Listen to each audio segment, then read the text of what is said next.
don't put the right measures in place to fight this in the developing world, we can see 60 million new people entering extreme poverty this year.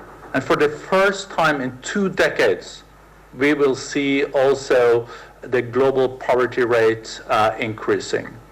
The latest numbers from the bank is also quite grim, contraction of 5% in the global economy this year.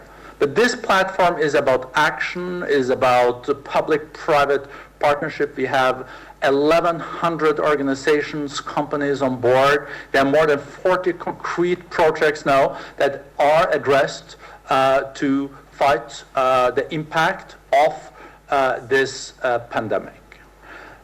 Very, very pleased to again see you, Prime Minister Imran Khan. Last time we had the dialogue was in Davos. We did not expect that this new decade was going to start this way. Thank you for joining us, and also thank you for being willing to share with us how this situation looks from Islamabad, from Pakistan, and the measures that you are taking. Prime Minister, welcome. Thank you very much. Well, let me just say that the experience of the developed world is completely different to what we are facing in the developing world. And in countries like India, Pakistan, Bangladesh, specifically the Indian subcontinent, our experience is somewhat different.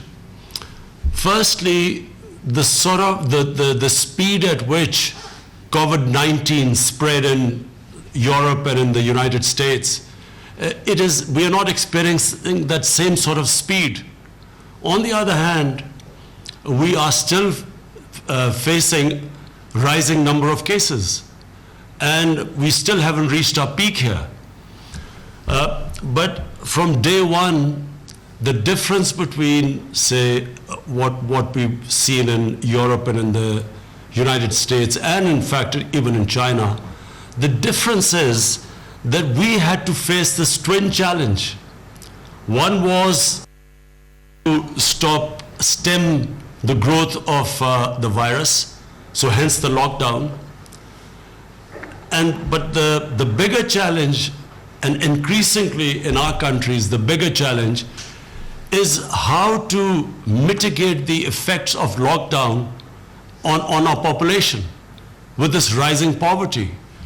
To give people an example of what we are facing in Pakistan, and I think it's the same sort of situation in India and possibly in Bangladesh. In Pakistan, we have 25 million workers who are either daily wages or get paid weekly or are self-employed. So when we locked down like the whole of the world to stop the spread of the virus, all these people became unemployed. And when you're talking about 25 million workers, you're talking about 25 million families. And actually it has affected round about almost 120, 150 million people. And these 120 and 50 million people face stark poverty. Unless the men or the women who were working, unless they work, they cannot feed their families. So what we did was, and I'm very proud of my government, we came up with this cash transfer program. And we touched 15 million families. So far we have touched 15 million families with cash transfers. And this is what's mitigated the effects of the lockdown. But this is only a short-term solution. So therefore, despite the rising cases in our country, we have decided to go and ease the lockdown. We have started to open up our businesses, construction industry, so that people can find employment. Because there's no way the government can give handouts to so many people. And because of this huge numbers of the informal economy, the only way we can reach our people is by allowing them to work. So here we face this dilemma. One, we still have a problem of growing cases, and we still have to be careful about the spread of the virus. But on the other hand, unless we open up our economy, we have millions facing starvation. And this is not the problem faced in the Western countries, but the Western countries also face this problem, this balance between now saving the economy and at the same time worrying about, even if the cases are going down, they're worrying about in case there's a spike.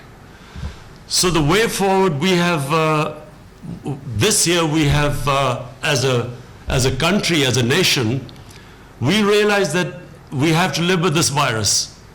At least until a vaccine comes out, we feel that this year we just have to learn how to live with it and balance this. So to balance this, what we have raised a volunteer force of 1 million volunteers who will help the administration, because the administration is already overburdened. The law enforcement agencies, they've become overburdened by trying to impose the lockdown. So we decided that the only way is that have a volunteer force, let the administration do the normal work and the police, while this volunteer force goes and encourages people to not to have gatherings, and when they go to work, have these SOPs so that they at least try and keep the social distancing. So this year we feel that we have a very tough year to balance this act. We have suffered economically. Just before this COVID-19 hit us, we had managed to balance our twin budgets, the current account deficit and the fiscal deficit. After a very painful series of reforms, we had just about balanced and were thinking of the economy of growing. And so it's hit us at the worst time. But what we feel is that the coming year is not just a challenge for Pakistan. We all know it's a global challenge. And what we feel is that there has to be a lot more interaction between the countries in dealing with this challenge than has been so far. Understandably, because when it hit the countries, it's quite unprecedented, the measures they took. So every country looked inside, became insular. But I feel eventually we are all connected, and the response has to be global. There has to be a way of picking up countries which are struggling right now, and especially in the developing world. I've spoken to the Ethiopian Prime Minister, the Egyptian President, Nigerian Prime Minister. All of them are facing similar problems to what we are facing. Falling exports, the export orders have gone down because obviously the problems faced by the global community. But also additionally, we face the problems of falling remittances. Our country depended a lot on remittances from the Gulf countries, and because of oil prices crashing, that has had an effect on our workers, our remittances. So I guess everyone is facing the challenges, but we have geared up. Economically, we've got our think tanks working on how we're going to deal with the coming year. At the same time, we have a very good developed a system of a national command and control center, and the whole idea is that every day the whole idea of the center is to balance the whole thing. They watch where the cases are growing, how we are going to deal with them, isolate individual areas where there is fear of spreading, and at the same time how we can keep our economy going. So I guess this is what the world community faces. Thank you so much, Mr. Prime Minister, for sharing this. And I think we are all have a lot of respect for the very difficult dilemmas leaders are now in between lives and livelihoods. and especially in poor countries, this is really a huge task. And as you underlined, when we met in Davos, we thought the global economy was going to grow with 3% this year, and now it's going to contract with 5%. So this will have huge impact. And I guess that the global debt situation is also something that is really a serious issue for Pakistan. I'm going to go to the Development and Trade Minister of the Netherlands, but if you can very shortly, Prime Minister, just in 1 minute say something about the global debt situation and also the special situation for developing countries, because there is a discussion about a global plan here. G20 countries have come up with a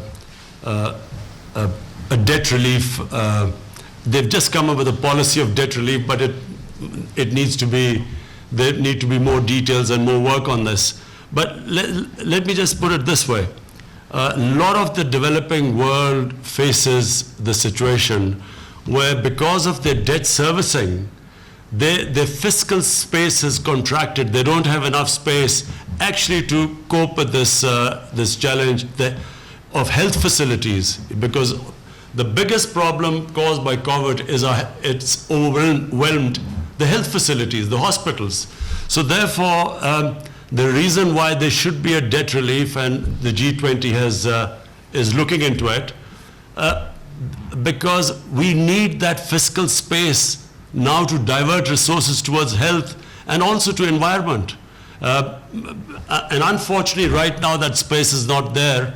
And as I said, I spoke to the heads of Nigeria, Ethiopia, and Egypt. All of them face a similar situation to us. Yeah. No, thank you so much, Prime Minister. And what you're really alluding to is kind of a bridge, because there is an imminent need for stimulus to make sure that things are also working until growth is back. I think this is a nice segue also to Sigrid Kaag, because Sigrid, you're not only the Trade Minister of the Netherlands, but you're also the Development Minister.